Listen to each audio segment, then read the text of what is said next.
Good morning, students. Now we are going to start chapter number 10 of history, that is traders, kings and pilgrims.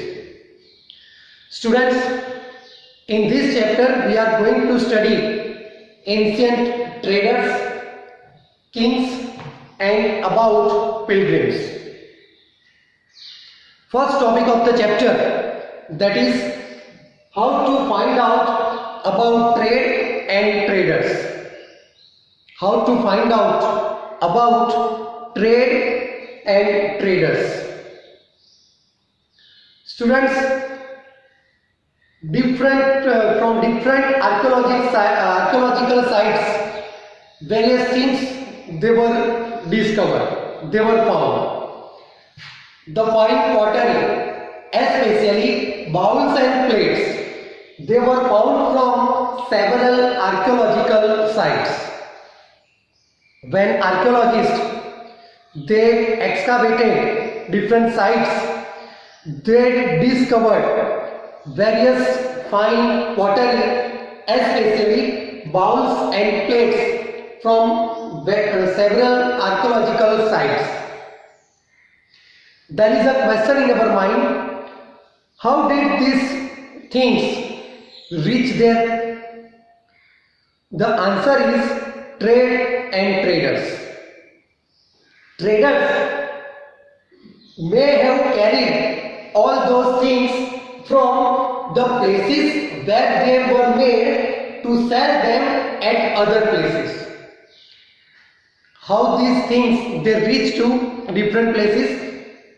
Traders, they may have carried all those things from the places where they were made to sell at other places, and due to it archaeologists have found various things from several archaeological sites.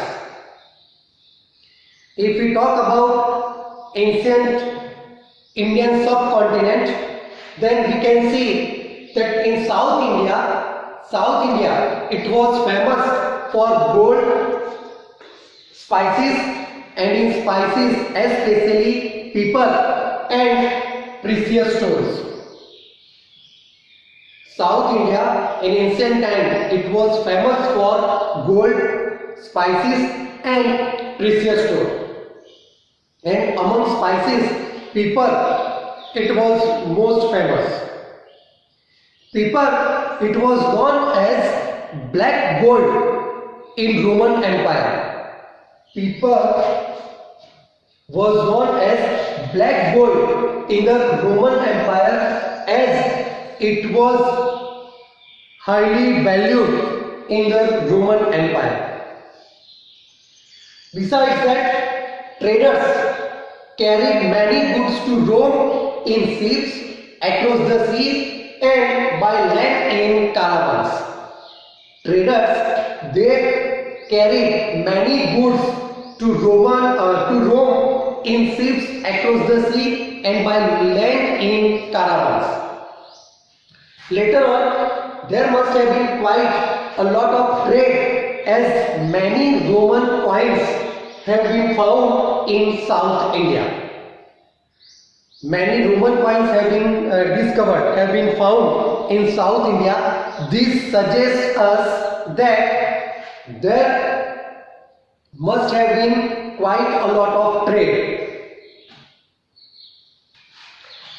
Traders, they were carrying different goods or commodities from far-off places, and for that purpose, traders explored several sea routes.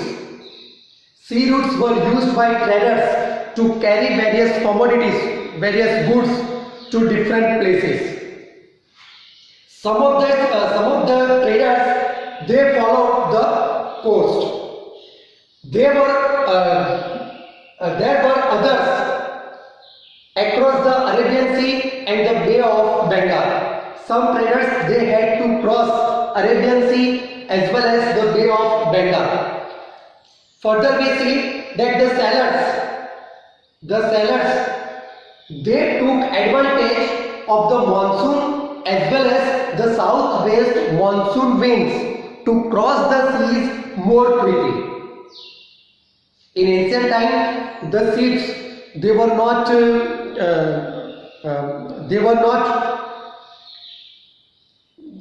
mechanized, and due to it,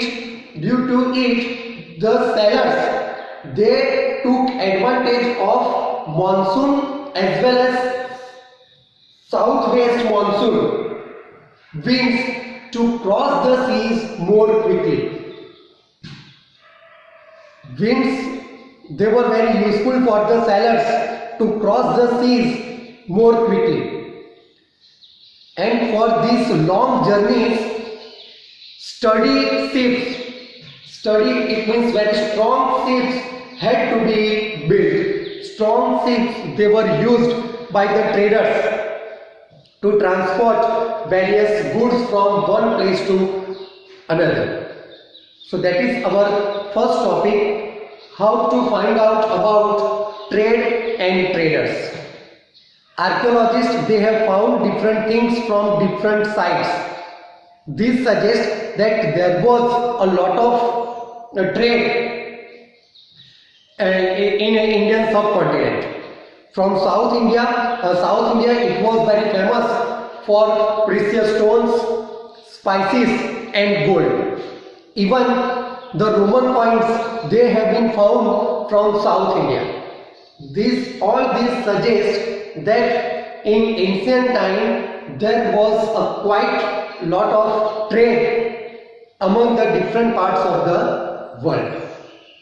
Thank you.